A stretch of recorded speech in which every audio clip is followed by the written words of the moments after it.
तो स्वागत है आप सभी के विकास मैथमेटिक्स क्लास में। जैसे कि पिछले क्लास में हम लोग ने क्वेश्चन नंबर 24 तक देखे थे, तो आज के क्लास में हम लोग क्वेश्चन नंबर 25 देखेंगे। तो चलिए आइए क्वेश्चन नंबर 25 देखते हैं कि क्वेश्चन नंबर 25 में क्या दिया गया है। तो क्वेश्चन नंबर 25 को हम यहाँ पहले लिख लेते हैं। दिया गया है दो संपूरक कोणों का अंतर, दो संपूरक कोणों का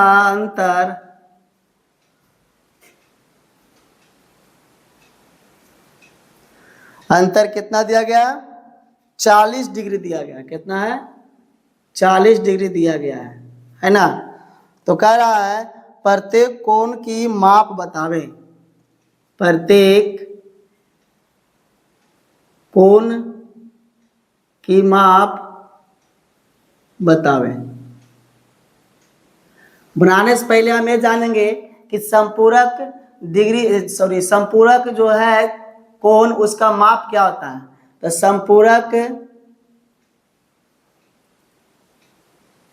संपूरक कोण का माप यानी योग कितना हो जाएगा? 180 डिग्री होता है। ये हम लोग जानते हैं कि संपूरक कोण का जो कोण होता है, चारों कोण का योग जो होता है, तीनों संपूरक कोण का जो माप होता है कितना होता है? 180 डिग्री होता है। ठीक है, तो हम लोग जानते हैं। अब हम निकालेंगे। माना कि पहला कोण लिखेंगे, माना कि पहला कोण क्या मान लेंगे? x मान लेंगे। ठीक है, तो दूसरा कोण क्या होगा? दूसरा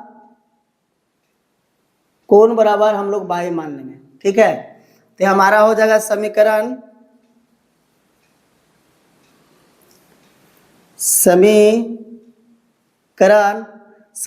1 में हमारा हो जाएगा x प्लस y बराबर कितना हो जाएगा? 180 डिग्री हो जाएगा। दूसरा समीकरण में क्या हो जाएगा? x माइनस y बराबर कितना दिया गया है? 40, यही 40 डिग्री हो जाएगा। ठीक है, अब हम लिखेंगे यहाँ पे दोनों समीकरण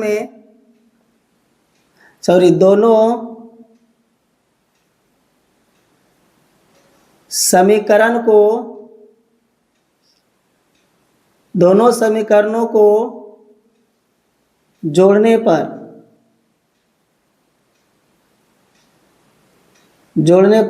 अब हम दोनों समीकरणों को क्या जोड़ेंगे? क्या दिया गया समीकरण में? दिया गया x प्लस y, अब प्लस में क्या दिया गया? x माइनस y दिया गया, बराबर कितना दिया गया? तो 180 डिग्री दिया गया है। और दूसरा में क्या दिया गया? 40 डिग्री दिया गया, प्लस में 40 डिग्री दिया गया। अब देखिए यहाँ पे क्या है? y जो है यहाँ पे प्लस में है, और यहाँ पे y जो क्या है? माइनस में। तो y और y को हम लोग क्या करेंगे? काट देंगे। तो क्या चलाएगा हमारा?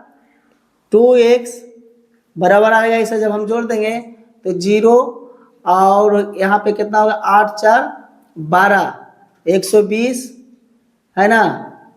और 2 इसे जब हम जोड़ेंगे तो हो जाएगा 120 चलाएगा। कितना चलाएगा? 220 आएगा जी। यहाँ पे जोड़ने में थोड़ा मिस्टेक हो गया है ना। 0 के 0, 8 4 12 के 2, 1 1 220 चलाएगा। तो x बराबर हमारा कितना चलाएगा? x बराबर चलाएगा 220 बटा 2। जब इसे हम भागा देंगे 2 से 220 को, तो कितना चलाएगा? 110 डिग्री चलाता है। ये हमारा x बराबर 110 डिग्री चलाता है। अब x का मान समीकरण 2 में रखेंगे। x का मान समीकरण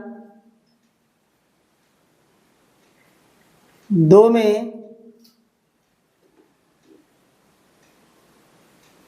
रखने पर क्या प्राप्त होता है ना। तो x का मान कितना आ गया? 110 आ गया। तो क्या लिखेंगे? x का मान लिखेंगे यहाँ पे कितना? 110 डिग्री माइनस कितना दिया गया? y दिया गया, y। अब बराबर में इतना कहाँ दिया गया था? 40 दिया गया। तो क्या लिखेंगे? 40 डिग्री लिखेंगे। ठीक है, तो y बराबर क्या हो जाएगा? तो y बराबर आ जाएगा 110 डिग्री माइनस 40 डिग्री बराबर जब इसे हम घटाएंगे तो बाई बराबर आ जाएगा हमारा 70 डिग्री। कितना आ जाएगा? 70। 0 में से 0 गया, 11 में से 4 गया तो 7। तो यही दो कोण आ गया। तो कोणों का माप कितना आ गया? कोणों का माप आ गया 110 डिग्री और दूसरा आ गया 70 डिग्री। यही हम लोग को निकालने के लिए बोला जा रहा था, जो कि यहाँ पे निकल के हमारा आंसर आ गया। तो इसी प्रकार क्वेश्चन नंबर हम लोग 26 देखेंगे कि क्वेश्चन नंबर 26 में क्या दिया गया है। चलिए आइए क्वेश्चन नंबर 26 को देखते हैं।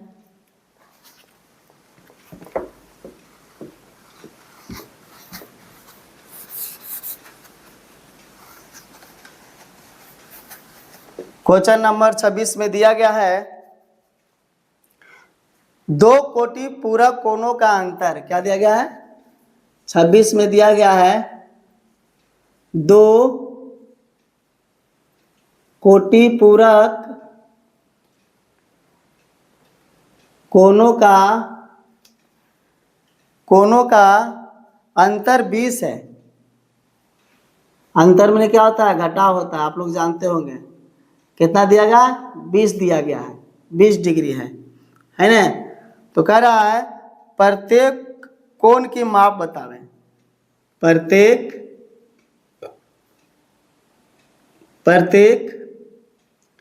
कोण की माप बतावे। ठीक उसी प्रकार बनाएंगे। इसमें कोटि पूरक कोण बता रहा था। हम लोग जानते हैं, क्या जानते हैं? कोटि पूरक कोणों का योग कितना होता है? 90 डिग्री होता है। ये हम लोग जानते हैं। ठीक है, तो ठीक उसी प्रकार निकालेंगे, है ना। पहला कोण क्या मान लेंगे? पहला कोण मान लेंगे x मान लेंगे, और दूसरा कोण क्या मान लेंगे? दूसरा कोण मान लेंगे y, है ना। अब हम लोग का समीकरण आएगा, पहला समीकरण आ गया x प्लस y बराबर कितना दिया गया है? 90 डिग्री दिया गया है।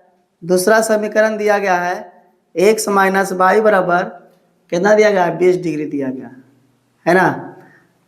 अब इसे हम क्या करेंगे? दोनों समीकरण को जोड़ने पर क्या होगा? यहाँ पे दोनों समीकरणों को जोड़ने पर, दोनों समीकरण को जब हम जोड़ेंगे तो हमें क्या प्राप्त होगा, ये हम लोग देखेंगे। यहाँ पे चलिए दोनों समीकरण को जोड़ते हैं। दिया गया x प्लस वाई जोड़ x माइनस वाई दिया गया है, बराबर में x प्लस वाई बराबर 90 डिग्री दिया गया है, और x माइनस वाई बराबर 20 डिग्री दिया गया है ना। अब देखिए यहाँ पर भी क्या है? प्लस वाई है माइनस वाई है, तो प्लस वाई और माइनस वाई क्या होगा? कट जाएगा यहाँ पे, और x x क्या हो जाएगा? जुड़ जाएगा। तो क्या हो जाएगा? 2x बराबर, इसे जब हम जोड़ेंगे तो 9 2 11 110 चलाएगा। तो x बराबर हम निकालेंगे, x बराबर तो जाएगा 110 बटा 2। जब 2 से इसे हम भागा देंगे तो कितना चलाएगा? 5 दूना 2 पचे 10, 2 पचे 55 डिग्री चलाएगा। कितना चलाएगा? 55 डिग्री आ जाएगा। तो x का मान हमारा 55 डिग्री आ गया। तो समीकरण 2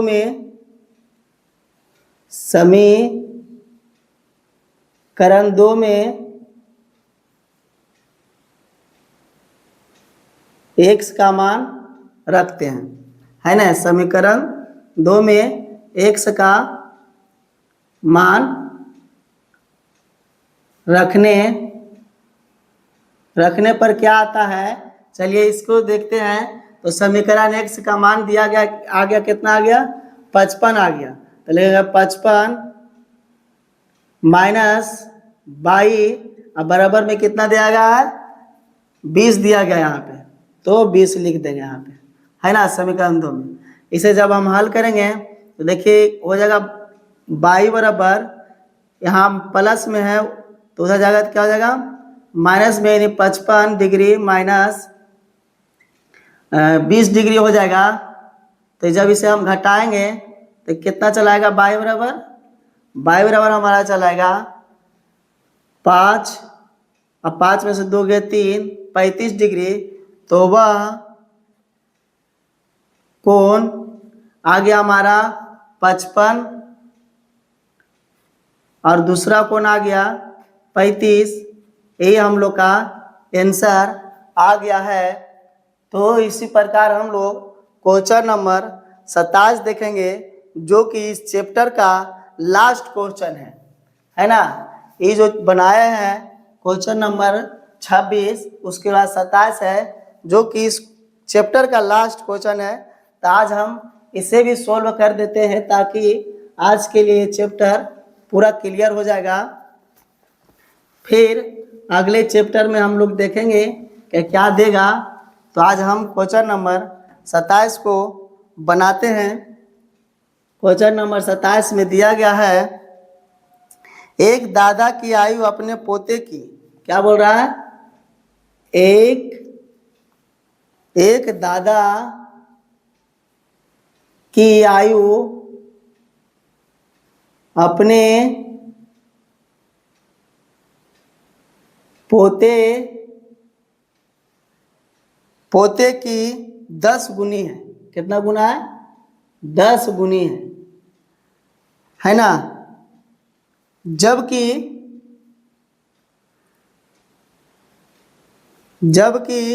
दादा एवं पोते की आयु, जबकि दादा एवं पोते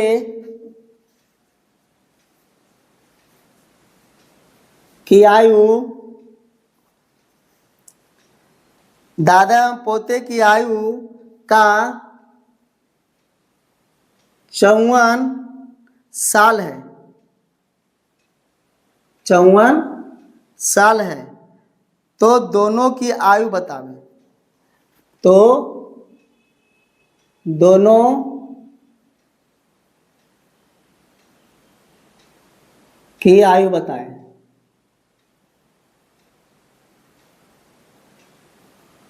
कह रहा है एक जो दादा है और एक जो पोता है ना। कहता है एक दादा की आयु अपने पोते की 10 गुनी है। अगर पोता के हो जाता है 2 वर्ष, तो दादा के डायरेक्ट कितना हो जाता है, 20 हो जाता है। तो हमें तो आज पता नहीं है कि पोता की उम्र कितना है, तब ना दादा के निकालेंगे जी। तो हमें पोता की उम्र पता करना होगा कि पोता की उम्र क्या मानते हैं। तो मान लीजिए कि पोता की उम्र कितना हो जाता है, पोता का आयु हो जाएगा 1 समान लेते हैं, ठीक है। तो जब पोता का 1 समान लिए तो दादा का क्या हो जाएगा, दादा का आयु क्या हो जाएगा, यानी कि 10 गुनी हो जाएगा। जब पोता को हम 1 माने हैं तो दादा के ऑटोमेटिक है कि 10 गुनी हो जाएगा, क्योंकि आज बताया गया है कि पोते का उम्र है जो है दादा के 10 गुनी है, यानी कि 10 गुना हो जाएगा दादा का, है ना। 10 गुनी हो गया। कह रहा दोनों की आयु का अंतर, ये जो दोनों का आयु का अंतर है, दोनों दादा और पोते की आयु का अंतर जो दिया गया है, ये दिया हुआ हमारा कितना दिया हुआ, 54 दिया गया हुआ है ना। तो इसे हम हल करेंगे तो लिखेंगे समीकरण 54 वर्ष, यही है, इतना वर्ष हो जाएगा। ये हो जाएगा पोते का आयु कितना, 1 वर्ष माने थे ना, 1 वर्ष माने थे, है ना। अब दोनों का अंतर हमें पता है तो समीकरण हमारा ना हो गया। समीकरण क्या हो जाएगा हम लोग का, हो जाएगा 10x - x बराबर 54।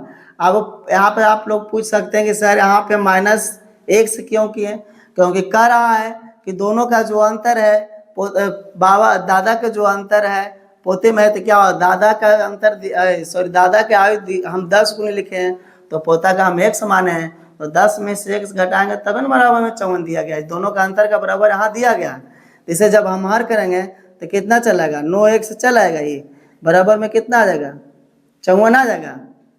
जब इसे हम काटेंगे तो कितना चलाएगा, x बराबर जब हम निकालेंगे तो क्या आएगा, यहाँ 9x है, यहाँ फिर से लिख देते हैं 9x बराबर 54 दिया गया, ठीक है 54 पर।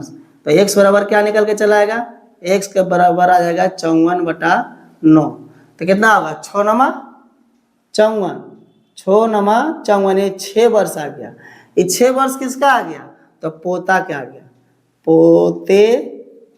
पोते का आयु कितना आ गया, पोते का आयु आ गया 6 वर्ष। अब जान लीजिए कि यहाँ पे कह रहा था कि अगर पोतवा को उम्र तुम मान रहा है x, तो उसका दादा के 10 गुना हो जा रहा है, यानी 10 x हो जा रहा है। तो हम पोता को x माने तो पोता की उम्र तो x आ गया 6 वर्ष, है ना। तो 6 वर्ष आ गया तो दादा का क्या हो जाएगा जी, दादा का क्या हो जाएगा, दादा का आयु क्या होगा, दादा का आयु हो जाएगा 6 गुने 10, क्योंकि 10 गुनी बोल रहा था, तो हो जाएगा कितना 60 वर्ष आ गया, है ना। यानी कि आ गया दादा का आयु आ गया 60 वर्ष और पोते की आयु आ गया 6 वर्ष। यही तो निकालने के लिए कह रहा था, जो हमने निकाल के दिखा दिया आप लोग को। तो आज के क्लास में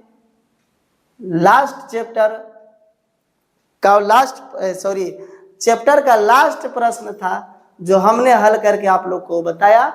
अगर समझ में आया हो तो अच्छी बात है, अगर नहीं समझ में आया तो आप कमेंट में बताइए, ताकि अगले वीडियो में आप लोग को मैं बेहतरीन तरह से समझा सकूं, एकदम पूरा देहाती भाषा में, है ना। तो चलिए आज के लिए इसी क्लास में आज के लिए इस क्लास का लास्ट क्वेश्चन यहीं तक था। तो अगले क्लास में हम लोग मिलते हैं इसी उमंग के साथ में। तो जय हिंद, जय भारत।